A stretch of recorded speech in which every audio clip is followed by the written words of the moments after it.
একজন মায়ের শেষ আর্তনাদ, আমি বাঁচতে চাই আমার সন্তানদের জন্য। হ্যালো এভরিওয়ান, আসসালামু আলাইকুম। আমি শামসুন নাহার লালবাগ পুরান ঢাকা থেকে বলছি।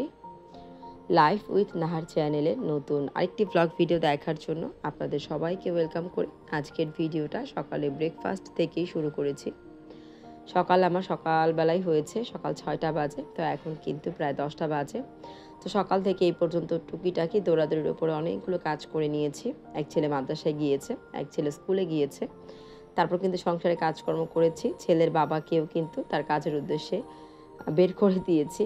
তারপরে নিজে একটু বসে রিল্যাক্সে নাস্তা করছিলাম।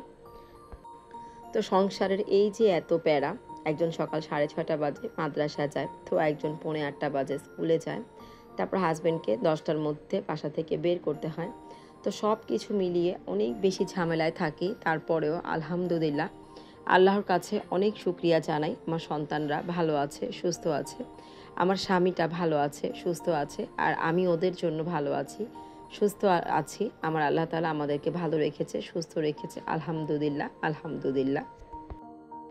তো কেন এই কথাগুলো বলছি, ভিডিওতে অবশ্যই আপনাদের সাথে আলোচনা করব। তার আগে ভিডিও রিলেটেড কিছু কথা বলে নিই। তো নাস্তার পর্ব শেষ করে অফ ক্যামেরায় পুরো বাসাটা গুছিয়ে নিয়েছি। আমার যে হেল্পিং হ্যান্ড ফারজানা, ও কিন্তু এখন 12টার আগেই কাজ করতে চলে আসে। তো আমার এই জন্য সবগুলো কাজকে খুব দ্রুত গোছাতে হয়। তারপর কিন্তু এই যে এদিকে রান্না করতে চলে এসেছি। তো আজকে রান্নাটা একটু বেশি ছিল, তার থেকে বেশি ঝামেলা ছিল একটা ইলেকট্রিক চুলায় আমাকে রান্নার সবগুলো কাজ শেষ করতে হবে। লাইনের গ্যাসটা একদমই থাকে না, এক কাপ চা করাও সম্ভব হয় না, মানে গ্যাস জ্বলেই না, এটাই সত্যি কথা। তো এখানে এক চুলায় কারেন্ট করতে যেয়ে আমার এত বেশি বিরক্ত লাগছে। তো এই জন্য আমি চিন্তা করছি বিকল্প কোনো অপশন আসলে ট্রাই করতে হবে। আমি যে এখানে একটা এলপি গ্যাস নিয়ে আসবো। আমার যে রান্নাঘর এত বেশি ছোট, এতই বেশি ছোট যে এখানে আমি চুলার ওপরে কিন্তু ইলেকট্রিক চুলা বসিয়ে কাজ করি। এখন যদি একটা এলপি গ্যাস আনি, তো সেটাই বা কোথায় রাখবো?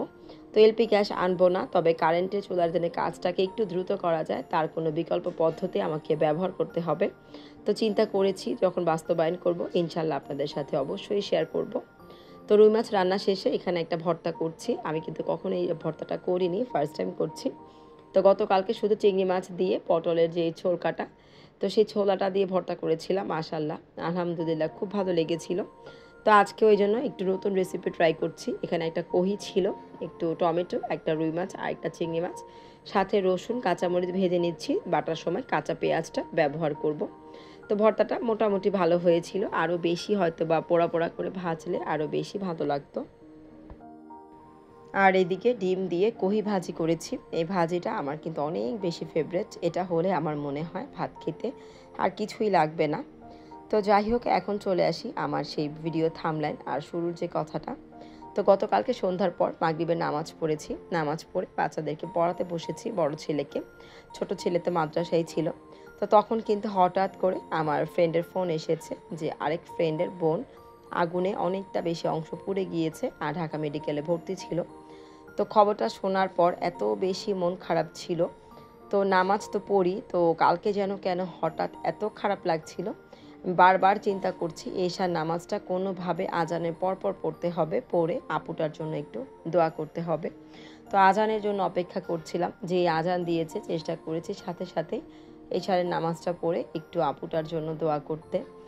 তো এত খারাপ লাগছিল, কারণ ফ্রেন্ডের বান্ধবী ছোট থেকে দেখেছি, মানে কি বলবো, আসলে ভাষায় প্রকাশ করার মতো আমার কোনো ভাষা নেই। যখন এই নিউজটা শুনেছি, তারপর আজকে সকালবেলা যখন নিউজ পেয়েছি আপাটা আর দুনিয়াতে নেই, তো এত বেশি খারাপ লাগা কাজ করছিল। মানে সারাদিন তো ভিডিও আমি করিনি আজকে, তো ভয়েসটা করব সেটাও করতে পারছিলাম না মানসিকভাবে, মানে এত বেশি খারাপ লাগছিল। তো তারপরেই তো সন্ধ্যাবেলায় বসে আপনাদের সাথে ভিডিও শেয়ার করার জন্য ভয়েস করছিলাম।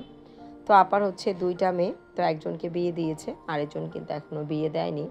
তো ছোট মেয়েটার জন্য বেশি খারাপ লাগছিল।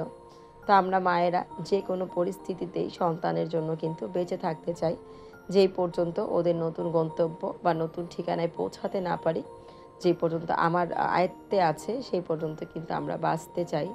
আর কারো জন্য না হলেও আমাদের সন্তানের মুখের দিকে তাকিয়ে। তো আমার এই আপুটার জন্য আপনারা সবাই অনেক বেশি দোয়া করবেন, আল্লাহ তাআলা যেন আপুটাকে জান্নাত নসিব করেন, আমিন। তো তো গত ভিডিওতেও কিন্তু আমি আমার আজান বাবার জন্য আপনাদের সবার কাছে দোয়া রেখেছি। মাশাল্লাহ, আলহামদুলিল্লাহ, সবাই এত এত দোয়া করেছেন আর ওর নামটা এত পছন্দ করেছেন, আমার কাছে কিন্তু অনেক ভালো লেগেছে।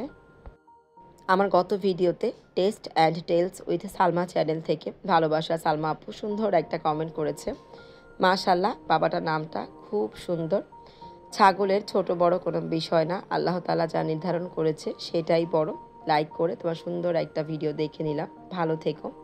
তো ঠিক বলেছে আপু, ছোট বড় কোনো ব্যাপার না, আল্লাহ তাআলা আমাদের ভাগ্যে যেটা নির্ধারণ করে রেখেছেন, নিয়াত হচ্ছে সব থেকে বড় ব্যাপার। আল্লাহ তাআলা আমাদের নিয়াতকে কবুল করেন, ছাগল ছোট অথবা বড়টাকে না। তো যাই হোক, রান্নাবান্না শেষ করে বেলি গাছটাকে সুন্দর করে রিপোর্ট করেছি। আর এখন হচ্ছে সন্ধ্যাবেলা, আমি একটা 3 পিস কেটে নিচ্ছিলাম সেলাই করার জন্য। তো আজকের মতো ছোট্ট এই ভিডিও থেকে এখানেই বিদায় নিচ্ছি। আল্লাহ হাফেজ।